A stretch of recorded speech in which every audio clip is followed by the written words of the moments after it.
Hola, bon dia. Faré, seguirem amb la segona, amb la segona part de la nova secció, nova secció del conte.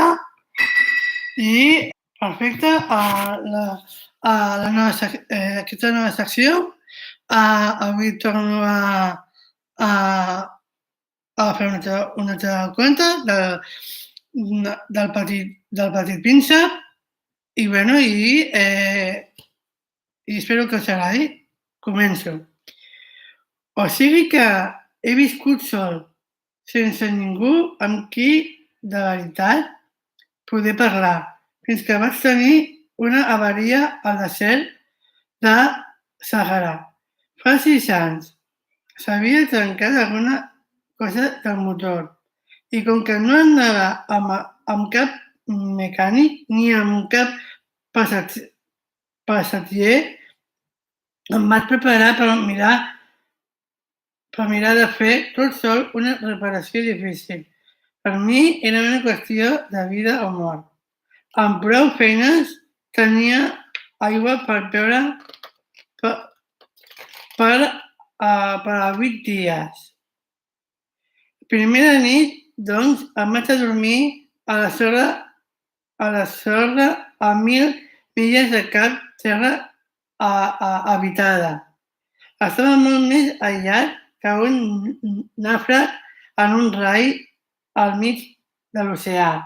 O sigui, que imagineu-vos la sorpresa que vaig tenir al trec de l'alba quan una veueta molt especial em va despertar. Deia: sisplau, dibuixa'm un bé. Dibuixa'm un bé. D'un bot em vaig posar dret com si m'hagués caigut un llamp. Vaig fregar-me bé els ulls, vaig mirar bé i vaig veure un jovenet realment extraordinari que m'observava amb aire greu. Aquest era el millor retrat que, més endavant, vaig arribar a fer-ne. Però el dibuix, és clar, té molta menys gràcia que el model. No és culpa meva. Les persones grans em van desanimar de la carrera de pintor quan tenia 6 anys i no havia après a dibuixar res, a part de les boes tancades i les boes obertes. Així, doncs, em vaig mirar l'aparició amb els ulls esbatanats de sorpresa. No heu d'oblidar que estava a 1.000 milles de cap regió habitada i aquell jovenet no semblava ni perdut ni mort de casament, ni mort de gana, ni mort de set, ni mort de por. No tenia res que fes pensar en un nen perdut al mig del desert, a 1.000 milles de cap regió habitada. Quan finalment vaig poder parlar, li vaig dir: però què hi fas aquí? I va repetir amb molta calma, com si fos una cosa molt seriosa: sisplau, dibuixa'm un bé. Quan el misteri és massa impressionant, no t'atreveixes a desobeir, per molt absurd que em semblés. Em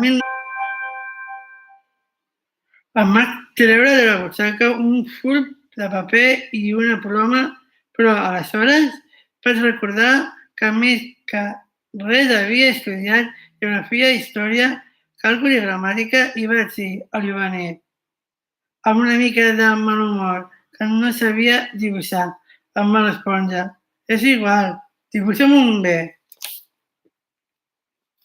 Com que no havia dibuixat mai cap bé, vaig tornar a fer per ell un dels 2 únics dibuixos que sabia fer, el de la boa tancada, i em vaig quedar de pena amb sentir que el jovenet responia: no, No vull que l'elefant dins d'una boa.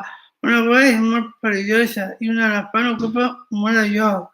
A casa meva és molt petit. Necessito un bé. Dibuixa'm un bé. Aleshores el vaig dibuixar. Se'l va mirar amb atenció i va fer: no, aquest ja està molt malalt. Fes-ne un altre. Vaig dibuixar. El meu amic va somriure amablement amb indulgència. Ja ho veus. No és cap bé, és un marrà. Té banyes. O sigui que vaig tornar a fer el dibuix, però fou rebutjat igual que els anteriors. Aquest és massa vell. Vull un bé que visqui molt de temps. Aleshores, perdent la paciència, negritós com estava per començar a desmuntar el motor, vaig fer que dibuix amb quatre cargots i vaig engegar. Això és la caixa. El bé que vols és a dins.